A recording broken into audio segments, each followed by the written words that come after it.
सन्मान्य व्यासपीठ या ठिकाणी जे काही योजनाचे प्रशिक्षक होते, पाणी फाउंडेशन आहे, पाणी फाउंडेशनचे जे प्रशिक्षक आले होते या सगळ्यांचंच जे काही इथं प्रकल्प साहेब उपस्थित आहेत, माझे बंधू असतील, माझ्या भगिनी असतील, नंतर प्रकल्प विशेषज्ञ जे उपस्थित आहेत त्यांच्या मार्फत आपल्या सगळ्यांचे प्रथमतः मी आभार मानतो. कारण काय आयुष्यात माणसाला विद्यार्थी दशेतच राहिलं पाहिजे. कोणी गुरु होता कामा नये, गुरु करून घ्यावा, पण आपण स्वतः कधी गुरु होते याच्याकरता प्रत्येक गोष्ट ह्या ज्या आपण या कृषी खात्यामध्ये आपण ज्यावेळेस कार्यालयामध्ये असतो किंवा प्रक्षेत्रावर काम करत असतो तर या गोष्टी अधिक प्रभावशालीने राबवण्यासाठी किंवा याची अंमलबजावणी करण्यासाठी अशा प्रशिक्षणाची वेळोवेळी गरज पडते. आमच्या या जी काही आमची नोकरी झालेली आमचा जो सेवा कार्यालय झालेला आहे त्यामध्ये आम्ही कधीही प्रशिक्षणाला नाही बोलणार.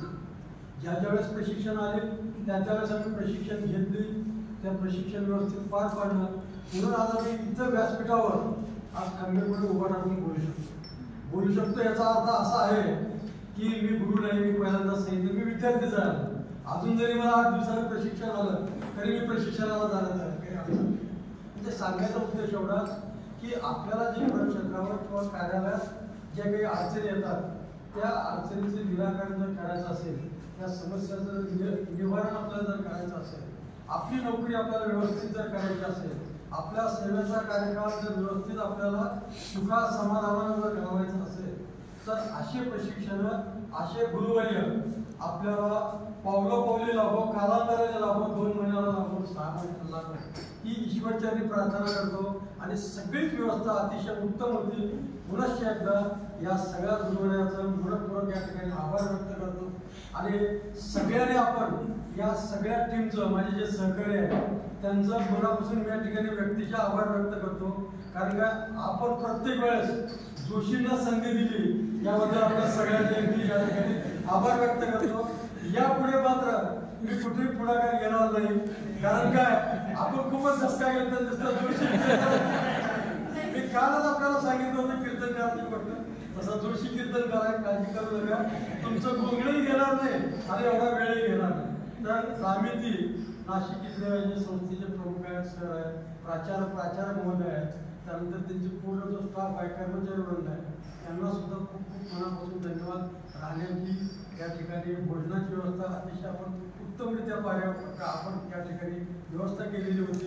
त्यानंतर पाणी फाउंडेशन जे काही त्यांचे प्रशिक्षक होते त्यांनी अतिशय पहिला दिवस म्हणजे 1 दिवस आम्हाला कमी वाटत होता त्यांच्या प्रशिक्षणाला. इतकं अतिशय उत्तम अशा दर्जाचं त्यांनी प्रशिक्षण या ठिकाणी दिलं. यंदाचे जे प्रशिक्षक आहेत पूर्ण प्रशासनाला ते प्रशिक्षण देतात, त्यामुळे ते काय म्हणजे मुकुट शिरोमणी आहेत त्याचा काही म्हणजे विषयच नाही, ते सगळे गुरुवरच आहेत, गुरुदिल्ले आहेत. तर पुनश्च एकदा आपल्या सगळ्यांचे आभार मानतो. मला इतकं म्हणजे ओझवून सुद्धा परत तुम्ही ऐकला याबद्दल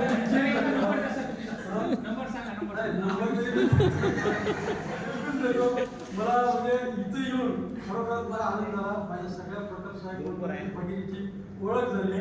प्रकल्प विशेषज्ञ जे आहेत, जे जिल्हा अधीक्षक कृषी कार्यालयामध्ये काम करतात, जे नवीन या ठिकाणी कृषी अधिकारी म्हणून या ठिकाणी उपस्थित झालेले आहेत, नव्याने सेवेमध्ये रुजू झालेले आहेत, त्यांच्याशी सुद्धा मला माझे अनुभव शेअर करता आले. आणि त्यांचा जो मोठेपणा आहे माझ्या अनुभवाने अतिशय शांतपणे ऐकून घेतले, त्याबद्दल त्यांचे सुद्धा धन्यवाद. सगळ्यांचे धन्यवाद व्यक्त करून मला आयोजन आणि या रामिती या संस्थेने संधी दिली त्याबद्दल एकदा पाणी फाउंडेशनची आपण सगळ्यांना एकदा क्लॅप देऊया आणि त्यानंतर मी माझी जागा घेतो. 1 2 3 प्ले प्ले प्ले